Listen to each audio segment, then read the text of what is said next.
Hello అండి, అందరికీ నమస్తే. Welcome back my YouTube channel.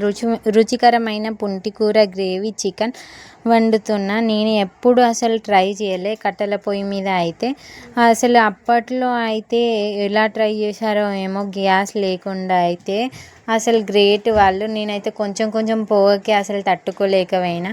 ముందుగా అయితే ఆయిల్ పోసుకున్న తర్వాత కొంచెం ఆయిల్ వేడెక్కిన తర్వాతకి చెక్క, లవంగం, కరివేపాకు, ఉల్లిపాయ అయితే రెడీ చేసి పెట్టుకున్నా. నేను ముందుగా అయితే చెక్క, లవంగం వేసేసాను. తర్వాత అయితే ఆనియన్ వేస్తున్నాను. కానీ అసలు అప్పట్లో చాలా గ్రేట్. అసలు మనమైతే ఇప్పుడైతే కనీసం గ్యాస్ మీద వండడానికే మనకు చాలా బద్ధకం. అమ్మో ఇప్పుడు కూర వండాలా అనిపిస్తుంది. అసలు అలాంటిది ఈ జనరేషన్ వాళ్ళైతే ఇంకా గ్యాస్ మీదనే ఇట్లా అంటున్నారు కదా. అప్పుడైతే అసలు కట్టెల పొయ్యి మీద ఎట్లా వండుతారో నాకు ఇప్పుడు తెలిసింది. ఎందుకంటే అసలు కళ్ళకి చాలా వాటర్ కారుతూనే ఉన్నాయి. మా ఆయన అయితే ఏడుచుకుంటే ఎందుకు వండుతున్నావు, వండకలే అని కామెంట్ చేసిండు నన్ను. కానీ పుంటికూరతోనైతే నేను ఎప్పుడు తినలేదు. ఈసారి ట్రై అయితే చేద్దామని చెప్పేసి నేను స్టార్ట్ చేసిన వండడం. దాని తర్వాత కొంచెం పసుపు వేసుకున్న తర్వాత అల్లం ఎల్లిగడ్డ వేసుకున్నా. కానీ అసలు పొయ్యి మీద వండుకుంటే ఆ టేస్టే వేరబ్బా. అసలు ఏదైనా అప్పట్లో అందుకోసమనే టేస్ట్ ఉండేవి. ఇప్పుడు మనం ఎంత వండుదాము, ఏదైనా టేస్ట్ కానీ ట్రై చేస్తే అసలు టేస్ట్ కావట్లేవు. అసలు ఈ ఫుడ్ ప్రాబ్లమా, లేకపోతే అసలు ఇది గ్యాస్ ప్రాబ్లమా? కానీ అప్పట్లో అయితే మంచిగా కొంచెం పచ్చిపులుసు ఐడియా ఉంటుంది అందరికీ. ఆ పచ్చిపులుసు కట్టెల పొయ్యి మీద ట్రై చేసినా కానీ సూపర్ అయ్యేది అప్పట్లో. అసలు ఇప్పుడైతే అసలు కర్రీస్ టేస్టే అయితే లేవు. ఇక నేనైతే పచ్చిమిర్చితో ఇంకా ప్లస్ కారం వండి చేస్తే బాగుంటుంది కదా అని చెప్పి పచ్చిమిర్చి వేసాను, కారం కూడా వేసాను. మా ఆయననే ట్రై చేద్దామని చెప్పి ఇట్లా చెప్పినాడు. అసలు నాకు కట్టెల పొయ్యి మీద వండాలంటే అసలు బద్ధకము అవి. కానీ మా ఆయన కట్టెలు కొంచెం కొట్టిండు బయట అని చెప్పి చెప్పాను కదా. మా విలేజ్ లాగా ఉంటుంది, విలేజ్ అట్మాస్ఫియర్ లాగా అని చెప్పి. అందుకోసమని మా పక్కనే కట్టెలు దొరుకుతాయి. అసలు ఎన్ని బోలెడు కట్టెలు. కానీ వండుకోవాలంటే కట్టెల పొయ్యి మీద చాలా వండుకోవచ్చు అన్నీ. కానీ నేనైతే అస్సలు బద్ధకము నాకైతే కట్టెలు తెచ్చి వండాలంటే. ఇక మా ఆయన బయట కొంచెం కొట్టిపెట్టిన కట్టెలు ఉంటే అవి తీసుకొచ్చి అయితే ట్రై చేసిన. చికెన్ అయితే వేగుతుంది. అది వేగేంత వరకు కలుపుతూనే ఉన్నా. అది మాడిపోతుందేమో, కట్టెల పొయ్యి మీద పెద్ద మంట వస్తుంది కదా, అది మాడిపోతుందేమో అని కలుపుతూనే ఉన్నా. అసలు కళ్ళకైతే వాటర్ ఆగుతలేవు, ఆ పొగకైతే ఉస్తూనే ఉన్నాయి అసలు. తర్వాత కొంచెం ఉప్పు, కారం సరిపడంత వేసుకున్నా. మేమైతే చాలా స్పైసీగానే తింటాం అబ్బా. అస్సలు తక్కువ తినాం. కారం అయినా మసాలాలు తక్కువ తింటాం, కానీ కారం అయితే ఫుల్ తింటాం మా ఇంట్లో పిల్లలతో సహా కూడా.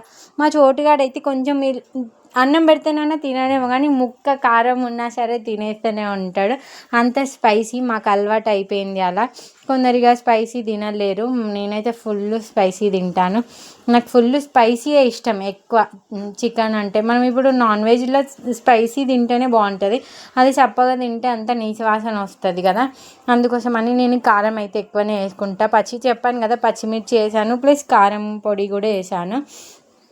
నాకైతే ఇక అది ఎక్కడ మాడిపోతుందో అని అదే టెన్షన్ ఉంది. నాకు కర్రీ ఎలా కనిపిస్తుందో చెప్పండి మీరు లాస్ట్లో. మా ఆయన అయితే అసలు కొంచెం ఎక్కువ పులుపు అయితే తినలేడు. నార్మల్గా ఉండాలని చెప్పి నేనైతే కొంచెమే మిక్సీకి పట్టుకున్నా. అది ఫస్ట్ టైం కదా, నాకు ఎంత వేయాలో తెలియలేదు పుంటి కూర. అందుకోసమని కొంచెమే మిక్సీకి పట్టుకొని వేసిన. కానీ చికెన్ అయితే మస్తు టేస్ట్ అయింది. నేను అందులో ధనియాల పౌడర్, చికెన్ మసాలా అయితే 2 వేసేసిన. మా ఆయనతోనైతే పెద్ద తలకాయ నొప్పి అబ్బా. కొంచెం మసాలాలు ఎక్కువైనా తినాడు. అసలు ఆయనతోనైతే దిమాగ్ ఖరాబ్ అవుతుంది. ఎంత మంచిగా చేసినా కానీ అసలు వంటలకు పేర్లు పెడుతూనే ఉంటాడు. ఆయన మాత్రం వండడానికి రాదు. ఆయనకి పేరు పెట్టడం అయితే మస్తు వస్తుంది. కానీ ఇలాంటి కర్రీస్ నాకు దగ్గరికి చేయాలనే ఇష్టం. కానీ మా ఇంట్లో పిల్లలు ఈయన మాత్రం అస్సలు గ్రేవీ లేకుండా తినరు. వీళ్ళ కోసం అన్న గ్రేవీ చేయాల్సి వస్తుంది. అందుకోసమని దాంట్లో అయితే లోటెడ్ నీళ్ళు పోసిన. అసలు నీళ్ళు పోసే నాకు నచ్చదు. వీళ్ళ కోసం అయితే నాకు ఇక గ్రేవీ తిప్పలు అయితే నాకు తప్పదు. ప్రతి కర్రీ గ్రేవీ చేయాల్సిందే. అయిపోయిందిలే అబ్బా అనుకుంటే మా ఆయన పక్క నుండి కామెంట్ చేస్తూనే ఉంటాడు నాకు ఏదో ఒకటి.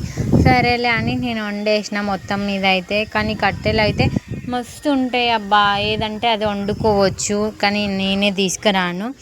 మా ఆయన పక్కన నుండి అంటున్నాడు, కట్టెల పొయ్యి మీద ఈసారి అయితే కర్రీ మంచిగా వచ్చిందనుకో, మనం ఇంకా గ్యాస్ పొయ్యి తీసేసి అయితే కట్టెల పొయ్యి మీదనే వండుకుందామని చెప్తున్నాడు. దానికి నేను నవ్వుతున్నా.